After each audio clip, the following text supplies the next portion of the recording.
Today we have the privilege of being in the presence of a true visionary, Dr. Ravindranath. Dr. Ravindranath is my professor, mentor, guide and philosopher. He has a teaching experience, abundance of teaching experience in his field, and he has experiencing the richness in all aspects of life. He is having more than 25 years of experience in the teaching field, and he wrote more than 40 papers published in various several papers, Deccan Herald, Times of India and Yojana and India Today. So, he has worked in various universities. He has presented 40 papers. I told, it is my pleasure and warm welcome you, sir. Today he is going to talk about the importance of social relations in development. Then, as I have come across so many eminent professors in my career, in which he is one among them, because my friendship is with more than 30 years, 87 to till now. I am having a good relations with him. I have not seen him as such a teaching profession. He has got enormous knowledge in his field. One, then his expertise in respective in all the fields. He is a doctor of doctors.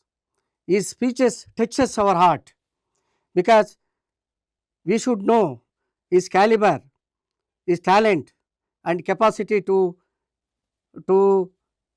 what envisaging the messages for the student community and the society. It is very important. It is not that just a professional achievement, but is a passionate advocacy for educating the next generation. Then, engaging speaking style and ability to connect with the audience of all backgrounds. On the behalf of our Vishwam family, our CEO, then board of directors, so we are eagerly awaiting for his lecture. So it is very important for us in the society what is the relations, social relations, commitments in the human society. So he is going to deliberate. Once again, I welcome you, sir. A big round of applause.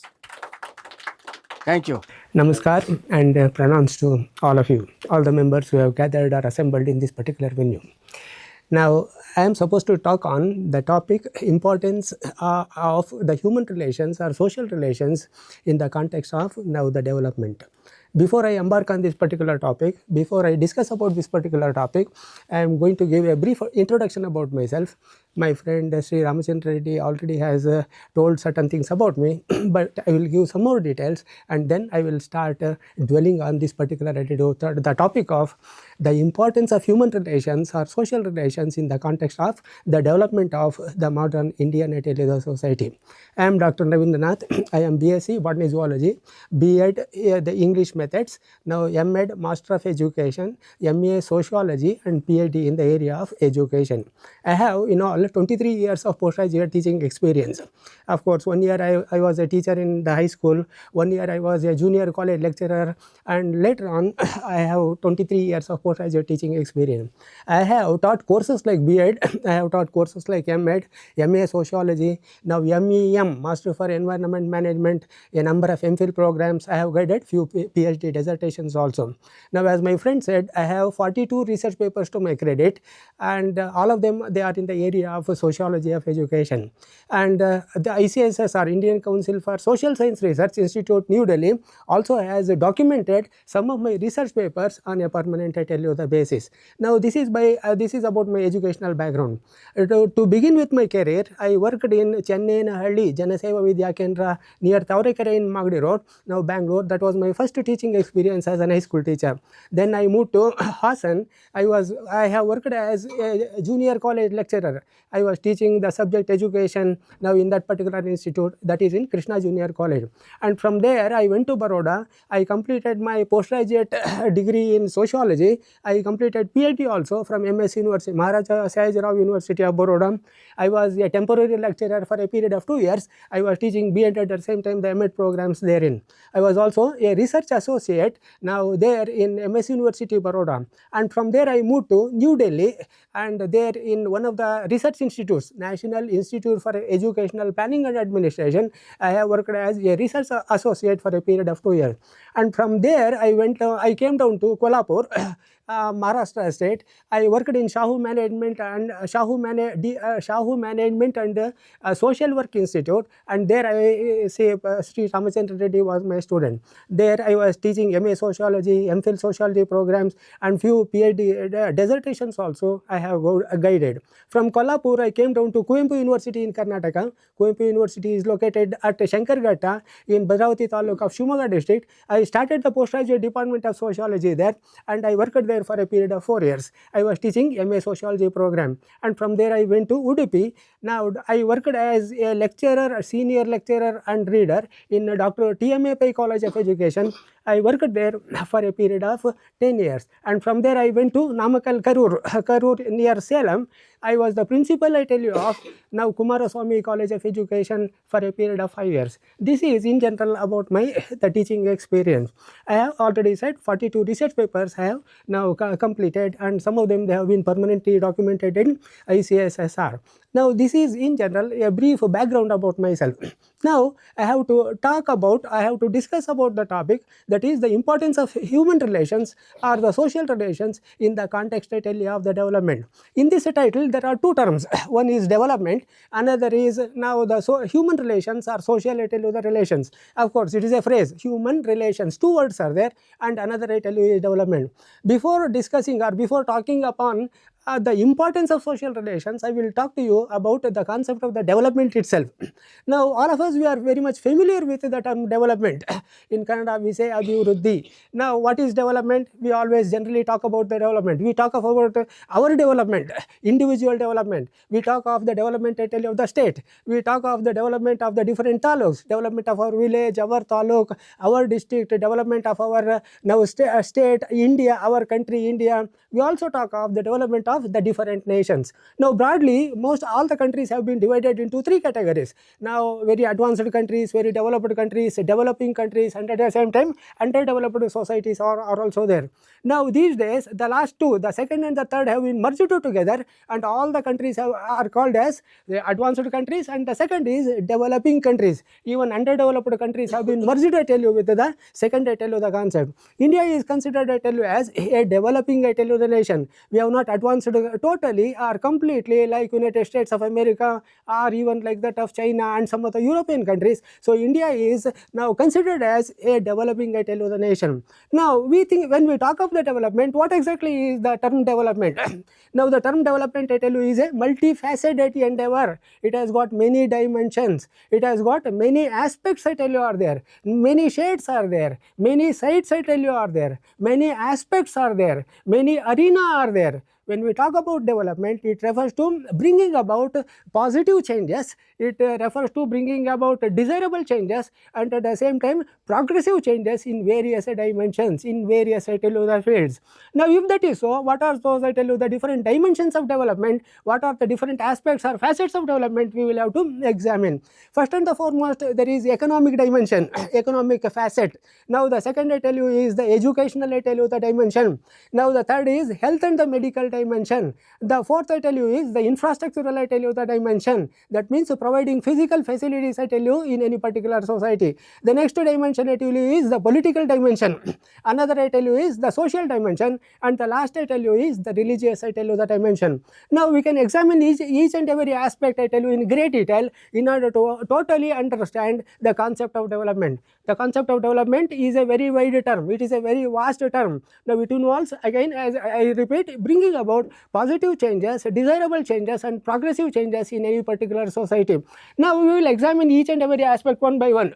Number one is economic dimension. Some of you have studied economics at the university level or even at the degree level. Economics is a subject matter that deals about 3 or 4 important aspects. Now production, now distribution, consumption and at that same time the exchange. Now when we talk of the production, it refers to agricultural production, industrial production, now small scale industrial production and things like that. Agricultural production means it may be the production of the staple foods, rice, ragi, jowar, wheat, bajra, millet and all the such sort of things. And again it also refers to now the bringing about changes, producing more and more. Now the economic, I tell you the crop, coffee, tea, tobacco, likewise the medicinal, I tell you the crops also. Agricultural production refers to increasing or improving the quality of production and at the same time the quantity, I tell you, the production. Likewise we talk of the industrial production. Now different countries establish different kinds of industries depending upon the availability of the raw materials or the resources in that particular society. Now say for example we have got iron and steel industries, aluminum industries, I tell you, are there. Now cement industries are there, paper industries are there. Now likewise automobile industries are there, scooter factories, now car factories, now likewise motorbike, I tell you, the companies. This way a large number of different types of industries, I tell you, are established, and we have to always go on increasing the quantity of production and the quality, I tell you, of the industrial production. Likewise we have got a small scale, I tell you, the industries also. So when more and more production, I tell you, will be there, now it will contribute to the catering to the local needs, the needs, I tell you, of the local population. And when excess or surplus production, I tell you, is there, it can be exported to other countries, foreign countries, and thereby we can earn more and more national income. Now after the production, now the next thing I tell you is distribution. Variety of agricultural goods, variety of industrial goods are produced. They are to be distributed to the different parts of the country, urban areas, rural areas, tribal, I tell you, the areas. They are also to be distributed to other countries. When surplus, I tell you, the industrial agricultural production, I tell you, will be there. Now when you distribute, now the next, I tell you, the aspect is consumption. People consume these agricultural products and at the same time the industrial, I tell you, the products. Now when we consume these things, it again improves to the improvement in the standards of living, quality of life, and our local needs, I tell you, will be by and large, I tell you, the met. Now the lastly, exchange. When more and more production will be there, we have to exchange it with other countries, export it to the other countries. We export certain goods and we also import certain other, I tell you, the goods which are not produced here, and that ultimately contributes, I tell you, to improvement in the standards of living and at the same time the quality of life of the various, I tell you, the people. Now economics also talks about increasing the per capita income and at the same time the national income in any particular society. Now the income, all of us as the citizens of any particular society, now we human beings, now we earn money through various, I tell you, the jobs. Employment opportunities are provided to the people now in agricultural field, industrial sector, and in various other, I tell you, the sectors, and we earn, I tell you, our bread, we earn our, I tell you, the living. Now the income, per capita income, whatever the income that we are going to earn every year, it should go on, I tell you, the increasing. Let me assume, or let us assume that I am a teacher in a school. Now I am getting roughly 50,000 rupees per month, now 6 lakhs a year. Again, whatever I am going to earn next year or in the next few years, it should go on, I tell you, the increasing, it should improve. Now likewise the total national income of the country must also improve. Now whatever the income that the country generates year by year, year after year, it should go on, I tell you, the increasing. When my per capita income increases, now whatever the more money that I earn, it can be utilized, I tell you, for my own improvement, improving the standards of living. My purchasing power, I tell you, will improve. Standards of living, quality of life, style of living, all these things, I tell you, there will be improvement. Likewise when the national income increases year after year and decade after, I tell you, the decade, the excess income which the country is going to get, it can be again utilized, I tell you, for the developmental purposes. There will be so many underdeveloped areas and that money can be utilized, it can be spent, I tell you, on developing now the different, I tell you, the areas. Now this is about, I tell you, the economic, I tell you, dimension. It is not that the country is not doing these things. Now year after year, decade after decade, if more and more then national income and per capita income increases, production, I tell you, increases, areas that contributes, I tell you, to improvement in the standards, I tell you, of the living of the citizens of any particular society. Now the next is the educational, I tell you, the dimension.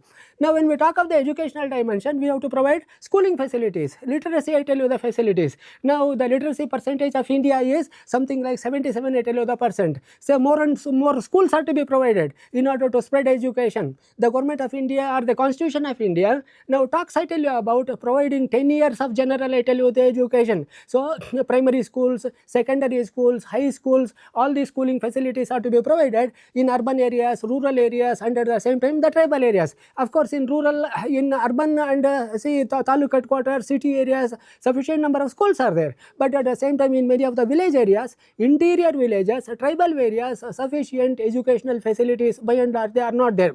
Now likewise, vocational educational facilities will also have to be provided. That is ITI colleges, now polytechnic, I tell you, the institutes are to be established in more and more. Sufficient number of primary schools are to be established. Sufficient number of vocational schools, occupational oriented schools will have to be established. Now in ITI and polytechnic, I tell you, the courses, now students are trained, I tell you, for various kinds of industrial jobs like turners, fitters, electricians, carpenters, plumbers, because it so happens that in a country like India, after completing 10 years of education, general education, many of the students, they discontinue their education. They do not enter into the pre-university courses. They do not want to become doctors, lawyers, engineers. See, economic factor is also one of the important factors that contribute to this particular aspect. So they discontinue their education. For such students, now if polytechnic and ITI trainings, I tell you, are given, now they can complete it within 1.5 years or 2 years. They become turners, fitters, electricians,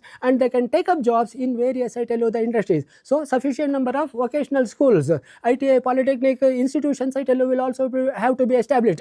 Again, when we talk of the educational, I tell you, the dimension, professional educational institutes will also have to be established. Medical colleges are to be established, engineering colleges, likewise pharmacy, I tell you, the colleges, management, I tell you, the institutes which offer MBA, I tell you, the programs, now nursing colleges, teacher training institutions. Now this way, large number of educational institutions will have to be established, because India requires doctors, lawyers. Now law education will also have to be given. Doctors, lawyers, engineers, managers, administrators, IAS officers are required. Likewise, nurses, paramedical personnel are required. Now highly trained teachers are required. Lecturers, I tell you, are required. So teacher training institutes will also have to be now established. Likewise, see, colleges which offer general education. Now BA, BSc, BCom, MA, MSc, MCom, subjects like physics, chemistry, mathematics, botany, zoology, geology, history, economics, political science, sociology, anthropology. Now educational institutes, in order to offer education in these various, I tell you, disciplines will also have to be now established. When more and more educational institutions are established of all types, and when more and more, say, people get educated, now the educational base of the Indian society, the awareness level of the Indian, I tell you, the society, by and large it will get enriched, and again that contributes to improvement in the standards of living and quality of the life of the people. Now not only we have to establish sufficient number of educational institutions, they should be quality institutions. Quality teachers should be there in all kinds of educational institutions. When the educational upliftment of the people will be there, that contributes to improvement in the standards of the living. Now the next aspect, I tell you, is the health, and at the same time the medical, I tell you, that I mentioned. Now in order to provide health and medical facilities, now in order to improve the health status of the individuals in urban, rural, and at the same time the tribal areas, sufficient number of hospitals are to be established. Of course, in city areas, urban areas, taluk headquarters, now large number of hospitals are there, private and government hospitals, I tell you, are there. But again, in rural areas and tribal areas, interior village areas, sufficient number of hospitals are not there. Sometimes government hospitals will be there, sufficient number of doctors will not be there, nurses will not be there, midwives will not be there, sufficient number of paramedical personnel, I tell you, will not be there. So in order to provide quality medical facilities, sufficient number of hospitals along with sufficient number of quality personnel, they will have to be what is known as provided. That contributes to improvement, I tell you, in the health needs, I tell you, of the people. Health standards of the people by and large can be now improved by that particular aspect. So when we talk of development, such sort of progressive changes, now desirable changes, positive changes, I tell you, will have to now what is known as take place. Now the next aspect is, after the health and the medical dimension, infrastructural dimension. That means providing physical facilities, I tell you, to the people to to providing physical facilities in different areas of the country. Now, like urban areas, rural, and at the same time tribal areas. Say transportation facilities are to be provided. Now, railway routes, construction of roads, railway roads. Now, bridges, and at the same time dams. Now, interior villages are to be connected through transportation facilities. Different parts of the country, different provinces will have to be connected through railroads. Ship transport facilities will have to be provided to move the cargoes, and again aviation facilities will have to be provided to enable the people to move from one particular area to another area now very easily. When more and more transportation facilities are provided even to the interior areas, mobility increases. The movement of the people from one area to another area will improve, and even we move to different states, we move to different the countries. Now, when people move from rural to urban areas, urban to rural areas, again it improves the educational level of the people. It improves the awareness level of the people. More and more interactions will be there with the people, and as a result, that also contributes to improvement in the educational standards, awareness level of the people. That again in turn will affect the standards of living and the quality of life of what is known as the people. Likewise, we have to construct dams.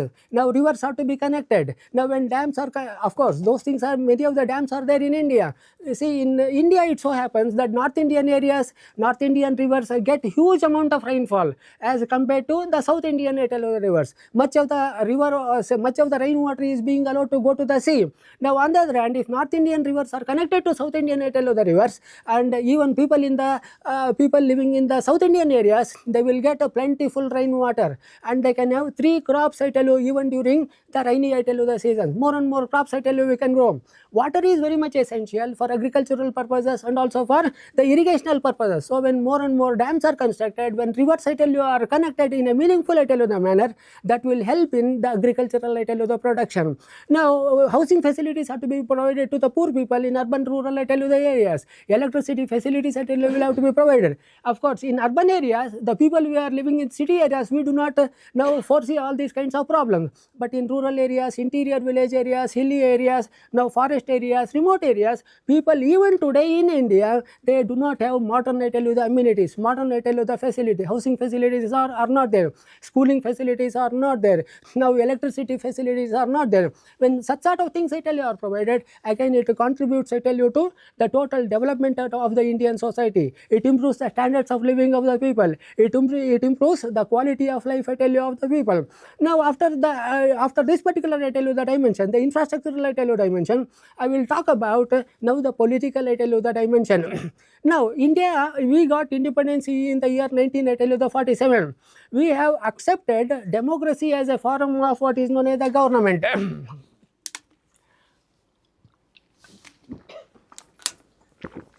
Now, this particular country has adopted democracy as the form of government. Democracy is not necessarily a form of government, it is a form of living. It is a way of life. That is how we have accepted it. Now, the beauty of the democracy is that the democratic societies provide lot of freedom to its citizens. Now, we have got certain rights, we have got certain responsibilities. In democratic societies, people will have to understand their responsibilities, they will have to understand their duties, their roles, and they will have to perform those things on their own. Now, I will compare democratic societies with communist countries, military dictatorships, and also with religious dictatorships. See, there are countries, say China is a communist country, Cuba is a communist country, Russia is a communist country, where people do not enjoy a lot of freedom, lot of force will be there, lot of coercion will be there. You cannot talk against the government, you cannot criticize the president of that particular country or the communist the leaders. If you do that, you will be killed, you will be punished, you will be put behind the bars. On the other hand, in India, we are having enormous amount of freedom. We can criticize the prime minister, we can criticize the chief minister, we can criticize the activities of the government. Thereby, we can help the government in order to reform themselves, in order to change their the various activities. So, in democratic societies, people by and large enjoy enormous amount of freedom. In religious societies, that is states which are based on the religion, say you think of the most of the Islamic countries, now they are called as theocratic states. Again, freedom will not be there. Whatever the religion says, religious rules and regulations will be there. Whether they are right or wrong, whether you want them or not, whether you accept them as right or wrong, you will have to simply follow. If you do not follow, again severe punishments I tell you will be there. And likewise, even in military dictatorships also, now there will not be any kind of freedom. So in democratic societies, people enjoy a lot of freedom, they are given rights and at the same time they do this, and there will be a spread of education also.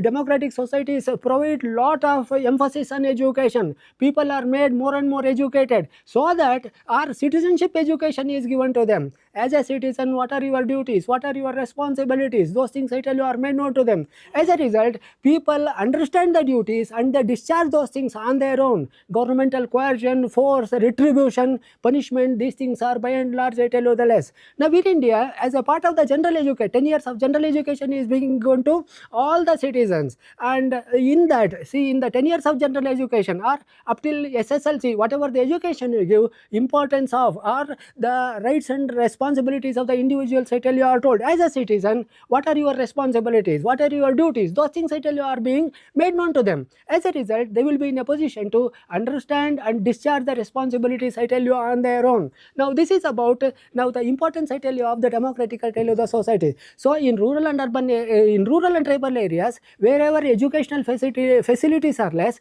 if we spread more and more education, if we give more and more the citizenship I tell you the education, these individuals they become educated and they will perform their duties on their I tell you the own. So spread of education is very much important for the political success of the democracy in this particular I tell you the country. Now the next aspect I tell you is the social I tell you dimension. The development involves bringing about positive changes. Now progressive I tell you the changes, desirable changes as already told you. So in order to make democracy more and more successful, spread of education to the greatest extent possible is very much necessary. Now let me talk about the social I tell you dimension. India is a very diverse society. It is a multilingual society. It is a multi-racial society. It is a multi-caste society. It is a multi-religious society. It is also a multi-ethnic society. It is a multilingual society. That means innumerable number of languages are there in India. Now in this particular country, 23 languages have been recognized as the 23 languages have been recognized by the constitution as official I tell you the languages. In addition to this, there are not less than 1200 to 1300 languages in India. Now they cannot be called as languages because many of them they do not have scripts. They are being spoken by small pockets I tell you of population in different I tell you the parts of the country. Now what I am trying to say here is, what I am trying to emphasize is, when so many linguistic groups are present in India, it is very much necessary to have harmony, harmonious, conducive, cordial, now close, intimate relationships I tell you are necessary. Balanced relations, positive kind of relationships I tell you are necessary between amongst the various linguistic groups. If people belonging to different religions, if different linguistic groups, languages, they are fighting between and amongst each other, the growth and development of any particular society will not be possible. So through education, what we are trying to emphasize is, we may belong to different linguistic groups, we may belong to different I tell you languages, but basically we are Indians, basically we are human beings. Now as a result, this particular commonality I tell you will be emphasized. So one thing is, now differences or fights, disputes, now conflicts between different linguistic groups in India is by and large I tell you the less. But anyway, India is a diverse society having many linguistic I tell you the groups. Sometimes there will be disputes between any two now the states, any two linguistic I tell you groups, but these things by and large they are less in this particular Indian society. Now the next aspect I tell you is, India is a multi-caste society. There are so many castes I tell you in India, not less than 7,000 castes and subcastes I tell you are there. Now majority of the people in India, we belong to the Hindu religion. 78 to 80% of the population we are Hindus. And in the Hindu community or in the Hindu religion, there are four major groups are there, four major strata are there, varnas are there. Now Brahmins, Kshatriyas, Vaishyas, and at the same time the Shudras. Now in each and every group, in each and every stratum, there are thousands and thousands of castes and subcastes I tell you are there. Now caste system is hierarchically based. Now in caste system, there is what is known as superiority and inferiority I tell you the aspect. Hierarchy I tell you is there. Ranking I tell you is there. Some castes are considered as superior, some castes are considered I tell you as inferior. Generally, lot of conflicts I tell you are there. Disputes are there between amongst the various now the caste groups I tell you in in this Indian society. One of the factors that has not contributed for the development of this society is the caste, I tell you, the stratification. Exploitation of one caste group by another caste group, I tell you, by and large has been there. Caste conflicts are there, caste wars have been there in this Indian, I tell you, the society. So what we have to do is, through education, we should undermine the caste differences. We should emphasize more and more on the commonalities. After the attainment of independence, the government of India, through educational programs, by and large has been undermining, I tell you, the differences, and efforts are being made to strike a balance. Efforts are being made in order to develop unity amongst the various castes and at the same time the subcaste group, and such a thing will promote the development. Now that means unity, harmony, balance, equilibrium is by and large necessary. Smooth relationships, I tell you, are extremely necessary for the growth and development of any society. Now the next aspect, I tell you, is India is a multi-racial society. There are people belonging to different, I tell you, the races. Now majority of the people, most of the people in India, we belong to what is known as the brown race or the Caucasoid race. We are brown race people. Now Mongoloid race, people belonging to yellow race or Mongoloid race is also there. Now if you go to northeastern parts of India, now Manipura, Mizoram, Meghalaya, Assam, now likewise Mizoram, in these, I tell you, the areas, people belong to by and large the say Mongoloid race or the yellow race. They resemble the people of China, they resemble the people of Japan, now Laos, Cambodia, Vietnam and all that. Now we are also having the black people. People belonging to Negroid race are also present in India. Now even white people are also there in India.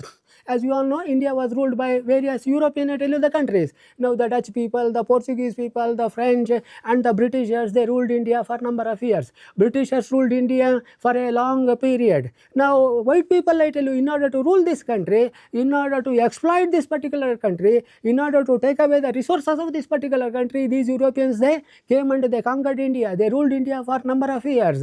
Now after the attainment of independence in 1947, we got independence. Most of them, they went back. Most of the white people, they went back, but some of them, they have stayed back in India. They have become the citizens of this particular country. As a result, people belonging to white race, they are also there in this particular country. But of course, conflicts and disputes, now fights or struggles between and amongst different racial groups is not now more in this particular country. Now conflicts or disputes because of the racial differences, they are extremely less in India. On the other hand, in Western countries, say for example in United States of America, now or in UK and in European countries, racial disputes are more. Racial conflicts, I tell you, are more. Now many of our Indian citizens, we go to America. Our engineers go, the doctors, I tell you, they go for employment purposes. We go there for educational purposes and at the same time the employment purposes. Not less than 10 lakh engineers are there in America. American economy by and large mainly depends, I tell you, on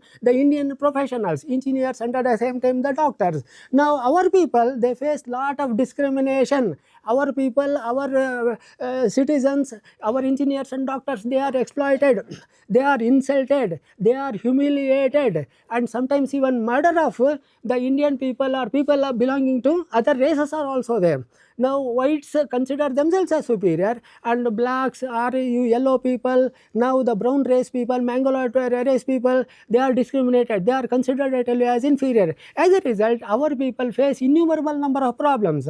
Now racial wars also take place, I tell you, in those countries. On the other hand, fortunately, in this particular country, now racial problems are by and large very less. Now we Indians, we Hindu people, by and large, we are broad-minded. We are ready to accommodate the people belonging to different, I tell you, the races. As a result, murders, fights, conflicts, disputes, because of the racial problems, by and large, they are extremely less, I tell you, in India. Now the next aspect, I tell you, is the religious aspect. Indian society is a multi-religious society. Now what I am trying to say here is, whether different language groups are present, different racial groups are present, different caste groups, I tell you, are present, harmony is necessary. Again, conducive, cordial, positive, smooth relationships are necessary, and when fights and struggles are not there because of these differences, that contributes, I tell you, to the growth and development of the Indian society. Now the next is, India is a multi-religious society.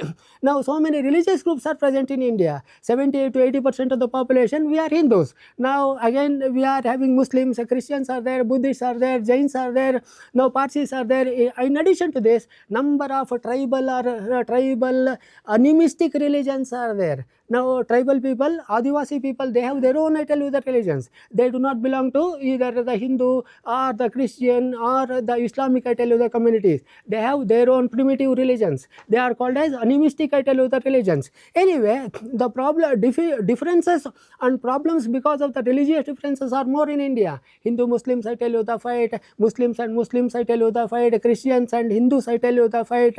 Now if such sort of fights and conflicts are more, if always we are fighting between and amongst ourselves because of the religious, I tell you, the differences, again the country, I tell you, will not be in a position to advance. Now through educational programs, what we have to do, we have to undermine, I tell you, the differences, and we should teach them and tell them, after all, although religious differences are there, basically we are human beings, basically we are the citizens of this particular, I tell you, the society. Now in wherever the places, at whatever the places, say for example, let me take a school or a college. Now let us assume in an high school some 30 to 40 teachers are there. They may belong to different religious, I tell you, the groups. All of them, they are basically the teachers. They have to work as an united entity, as an unified, I tell you, the entity. They should not think, I tell you, that they belong to this religion, this caste, or now this particular, I tell you, the race. We are basically teachers. We are the part and parcel of this educational, I tell you, the institution. We have to work together in order to cater to the educational needs, I tell you, of the children. When such sort of a thing, I tell you, is done, now differences because of the religion may become less and less, and that contributes again to the growth and development of any particular society. Now here in this particular context, it is the development of the India or the Indian, I tell you, the society. Now the next is, India is a multi-ethnic society. That means large number of ethnic groups are there, aborigines are there. Now Adivasis, I tell you, are there. Tribal people, I tell you, are there by and large in this particular, I tell you, the country or the society. Now many of the tribal people or tribal Adivasi societies, they are living in interior areas, now forest areas, now hilly areas. They have been cut off from the mainland, I tell you, the population. They do not have exposure, I tell you, the modernity. Many of the tribal people, they do not have modern educational facilities. Medical facilities are not there. Now transportation facilities are not there. If you want to bring about a development, now they resist them. They do not want to accept them. But the government, state governments and the central governments, they are making lot of efforts in order to integrate them with the mainland population by providing more and more, say, educational facilities, now transportation and communication, I tell you, the facilities, housing facilities, now electricity, I tell you, the facilities. By providing all such sort of facilities, now gradually we want to integrate the people belonging to the various tribal areas. We want to bring them back to the mainland, I tell you, the society. Now these are the various types of groups that are present in India. India is a multilingual society, multi-caste society, multi-racial society, multi-ethnic society, and again multi-religious society. In spite of all kinds of differences, if educational institutions emphasize, I tell you, on the commonalities, now that again would bring about a development. In other words, cohesiveness is necessary, unity, I tell you, is necessary, integration is necessary amongst the various sections of the population. If people are always fighting between and amongst themselves because of the various reasons, because of the caste factors or the religious factors, that will not contribute to development. On the other hand, it may contribute to disunity, it may contribute, I tell you, to the disintegration. Now I will talk to you about the next point. I will talk to you about the importance of the human aspect, the importance, I tell you, of the human relation. Now I told you, in order to bring about the development, so again I will repeat, development is a multifaceted endeavor. It involves bring about positive changes, desirable changes, and yet progressive changes. In order to bring about development in this particular, I tell you, the manner, in various dimensions, in various aspects, I tell you, of life, what is required is an enormous amount of, or enormous human potential, I tell you, is required. An army of people are required. An army of people is by and large required. Now, a large number of doctors are required. See, if you want to bring about development of any particular society, number of professionals are required. Doctors, lawyers, now engineers, teachers, professors, now managers, now people who are trained, I tell you, in a pharmacy, now likewise various levels of officers, administrators and managers, I tell you, are required. Various officers are required. Now likewise people who are trained in various kinds of jobs are required. Now clerical staff are required. Say one or two examples I will give you. If you want to have health development, if you want to have development in health and the medical sector, hospitals are required. Now likewise doctors are required. Large number of hospitals we have to establish. Large number of doctors will have to be there. Nurses will have to be there. Now compounders will have to be there. Paramedical personnel will have to be there. Sufficient number of hospitals, sufficient number of health facilities, plus sufficient number of doctors. The human power is required. Now again the next aspect. If health development has to take place, not only hospitals and the doctors will have to be there. Now the doctors, this is very much very important, this particular point which I am emphasizing. The doctors must be of, they must be of quality individuals, they must be quality doctors. Now quality doctors are required, quality engineers are required, quality teachers are required, quality lawyers are required, quality administrators are required. Now let us assume one example I will give you. Let us assume there is a big hospital. I am a doctor in that particular hospital.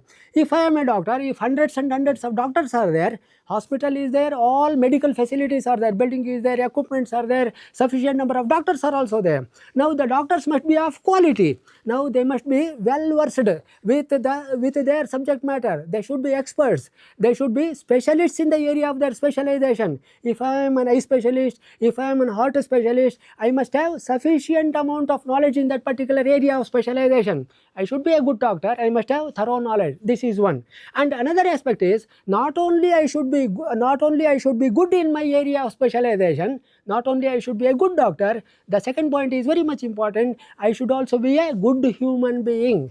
Good doctor plus good human being. Good engineer plus good human being. Good professor plus he must also be a very good human individual. That means people working in various offices, people working in various institutions, whatever might be the kind of that particular institution, whether it is a school or a college or a hospital, a government office or a military, I tell you, the establishment, whatever it is, you must have officials, you must have professionals. They should be good in their field of specialization, plus they should also be good human beings. When I say that they should be good human beings, what are the qualities we expect, I tell you, in them? Now qualities I tell you like this. Now honesty must be there. Now a doctor or an engineer, professor must have honesty. Now simplicity. Now sincerity, I tell you, he must be having. Likewise sympathy he must have. Empathy, I tell you, he must have. He must respect other, I tell you, the individuals. Kindness, now compassion, now pity, now such sort of positive qualities, I tell you, he must have. Now he must also have now efficiency in his work, effectiveness, I tell you, in his work. Now productivity in his work. More work he must be in a position to do, quality work he must be in a position to, what is known as turnout. Devotion to his work, dedication to his work, now determination to his work, dutiful nature, I tell you, dutifulness he must have. He must also have commitment, I tell you, towards his profession. So honesty, simplicity, sincerity, kindness, compassion, sympathy, empathy, helping nature, efficiency, effectiveness, productivity in his work. Now respecting other individuals, understanding the problems of other individuals, being sensitive to the problems and the issues, I tell you, of those individuals.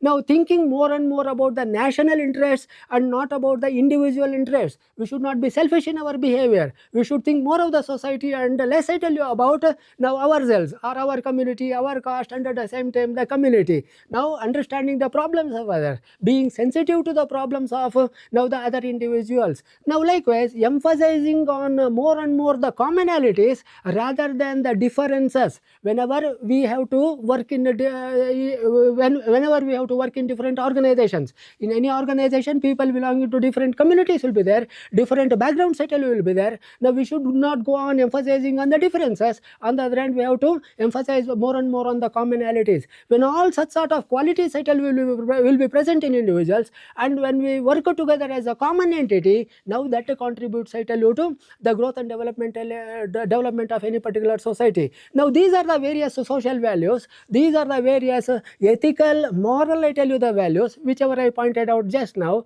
and those values, I tell you, are to be inculcated. Whatever the values just now I said, efforts are being made in this particular country in order to inculcate all such sort of values, all such sort of humanistic, I tell you, the values, ethical and moral values in our children through social studies curriculum, through language, I tell you, the lessons also, honesty, simplicity, sincerity, whatever I said. Efforts are being made in order to inculcate these values, in order to educate our children with these values through social studies curriculum up till the 10 years of general education, up till the SSLC education. But what I sincerely feel is more and more efforts will have to be laid in order to inculcate all these, I tell you, the values at all levels, I tell you, of education. We in this particular country are generally the human beings, we suffer from various, I tell you, the negative qualities.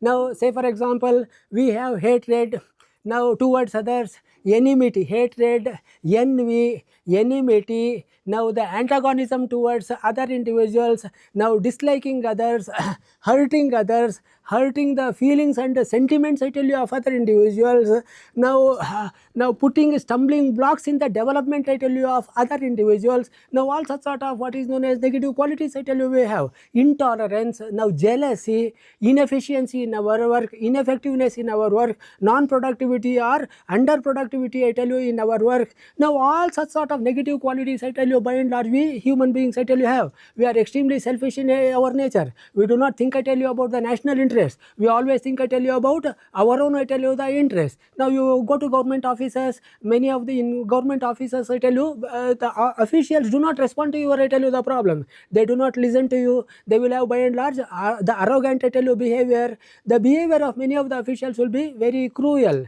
Now it will be very harsh. They will try to insult you. They will try to intimidate you. They will not listen to the problems of the people whosoever come to meet them.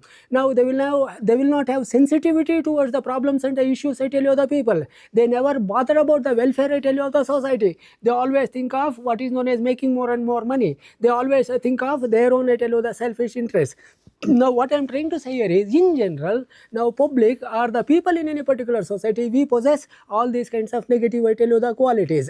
Now these negative qualities, they also exist between and amongst the various, I tell you, the groups. We belong to a particular caste, we hate the people belonging to other, I tell you, the caste. Now we do not want the progress of the other communities or the caste. We want the development of our own, I tell you, the group. We want the development of our own religion. We dislike, I tell you, the other religions. We are intolerant, I tell you, towards other religious groups. We hate, I tell you, those people. We try to trouble them. We try to hurt them. We try to harm those individuals. Now such sort of qualities exist between and among different caste groups, now different religious groups, different racial, I tell you, the groups, now different even linguistic, I tell you, the groups also. Now what I am trying to say here is, efforts are to be made in order to inculcate right kind of social values, right kind of positive, I tell you, the values, humanistic, I tell you, the values in children. And when such an attempt, I tell you, is made, it can contribute to the development of the society. Now if efforts are not sincerely made in order to inculcate all these, I tell you, the values, what may happen? It will lead to, as I already told you, it will lead to conflicts, it will lead to disputes, it will lead to animosities, it will lead to struggle, and a day may come when India or this Indian society may move towards more and more division and at the same time the disintegration. So in the end, in conclusion, what I can say is, in order to contribute, in order to improve the relationship between various groups in this Indian society, efforts are to be made at the school level and even at higher educational institutions also, in order to inculcate right kind of social, moral and at the same time the ethical values. Now value education must become an integral part of school and at the same time the college, I tell you, the curriculum. Value education, imparting right kind of social values, must become an integral part, an important part, I tell you, of the school and at the same time the college curriculum at all stages of education, whether it is at the primary level, whether it is at the secondary level, whether it is at the tertiary level, whether it is at the professional college, I tell you, the level. Imparting education in social and moral values must become an important part, I tell you, of the curriculum. Now you think of the professional colleges, engineering colleges, medical colleges. Now engineering colleges are there mainly to give engineering education, medical colleges are there mainly to impart medical education. Yes, that is its important work or the important activity. Along with medical education, a course on value education will also have to be given. Important social, moral, ethical values will also have to be inculcated. When such sort of values are inculcated, now medical college will not only produce good doctors, they will also produce good human individuals. Engineering colleges will produce not only good engineers, they will also produce good human, I tell you, the individuals. When imparting value education becomes an integral part of all stages of education, primary, secondary, higher, professional and other kinds of educational institutions, India will produce good citizens. It will produce such kinds of citizens who will contribute to the unity of the country, then the national integration, I tell you, of the society. In such a situation, this particular country will not only advance in the economic field, educational, I tell you, the field, scientific and technological fields, military, and at the same time the defense, I tell you, the fields. India will stand as a strong, united, I tell you, the nation upon which no country in the world can boss over, no country in the world can exploit this particular country, no country in this particular world can cheat or dupe this particular, I tell you, the country. And India will be advancing in all fields, including, I tell you, in the human, I tell you, the dimension. So this is about the importance, I tell you, of the social relations. When when ethical and moral education is given, individuals, I tell you, will remain strong, united, and it will contribute to the total development of this Indian society. This in brief is the importance, I tell you, of now the social relations or the human relations in the context of the development of the Indian society.